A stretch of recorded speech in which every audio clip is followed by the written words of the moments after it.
dadka waxa kamid ah nabigu yiri kuwa furayaasha khayrka ah sharka raxida cagsiguna waa kamid buu nabigu leeyahay qaar sharka fura khayrkana xida deeka marka tiraado warankan salaadii wala adimaya ku ila waran joogsu ka dhowey tukan doonay horta ay ku badanayna dhaafine anagna cid dhalisay sharbu kuugu yeedhaya khayrkana uu ka celinaya cagsiguna labadaba waa jiraan waxa janno iyo wanaagu sugnaaday buu nabigu leeyahay kii khayrka fura looga dhigay hoog iyo cadaabna wuxuu sugnaaday kii maxay sharka fura looga dhigay ولذلك النبي وحده المامي المرء على دين خليلي بني آدمكم دين تساحيب كيبو هايستا أما حديث جلسك صالح أي جلسك سوء الشيء وحاصل نصوصا وحين آخرين النبي عليه الصلاة والسلام كسر ناطي إن قفك مسلم كاي بأدي سيد دجان كي سيوحى وقمنا يودورته وإن نقطه meesha keensanaysa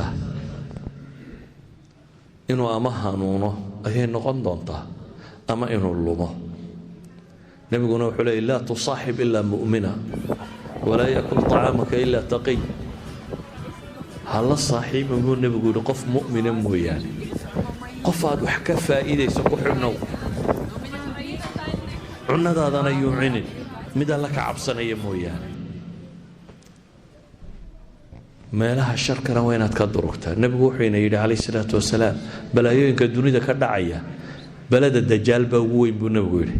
ee man samica bidajaali falyan'a canhu buu nabigu yidhi warninka dajaal maqlow carar buu nabigu leeyahy fogow haddaad dajaal warkiisa maqasho lagu yidhi xaggaasu ka soo baxay xagguu jiro ha u dhaqaaqi inta aad ka durki karto ka durug buu nabigu leeyahy calayhi salaatu wasalaam وايو إن الرجل لا يأتيه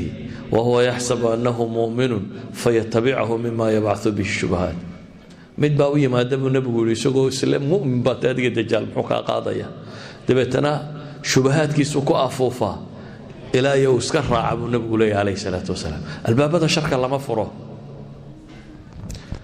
سلاو غيد با وحا هبون وحاو النبي ينوت المامية قريبا أغير مال أدكتو dumarka markaad guursanaysaan baa la yiri qurux baa loo guursadaa lacag baa loo guursadaa reer ay ka dhalataa loo guursadaa diin baa loo warta diinta guursada buu nabigu calayhi salaatu wasalaam yani waa environment kaagu ha hagaago meelaha shubahaadka iyo shakigu jiro Imraan ibn Hattaan in la yiraahdaa jiray ana khawaarijta kamida Imraan ibn Hattaan in ahlu sunnah kamida culimada xadiiska warisabu kamida وتابعي وصحابه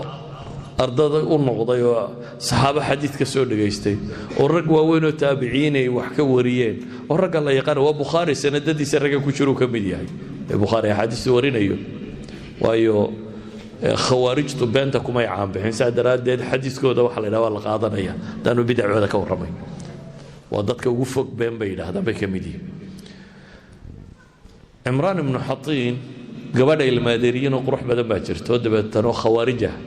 ويقول تاسان رباينا اهل السنه كسودرو غورسدو ما تكجوغي هذا كعنيه ما يدان اهل السنه كدريا بو يدي و غورسدي وليبو nin gabiyayo gabiyayadii ugu weyn faras taqwaan ku lahaa haduu waxaanu tirina haduu rabo wax ka fiican buu tirin lahaa buu leeyahay nin gabiyaad weyn buu ahaa gabaygii markii la dilay Ali ضربة نيكي كله في تجربة يقولوا أمانة يوانك عليه دبتنا هو جورسدي سواء سلوا ده هنون كارثة إسقي به هنون السا دبتنا وحنا نقضي خوارج تقوى وواضك كبيت رب المسلمين توتريي يعني واحد جاي بينا تسترهدان ورم قال يروى وحبا محوك ويالي كريه ama ta Kristan ka waan guursanaya diintan ku soo daraya wariya adiga ka saaray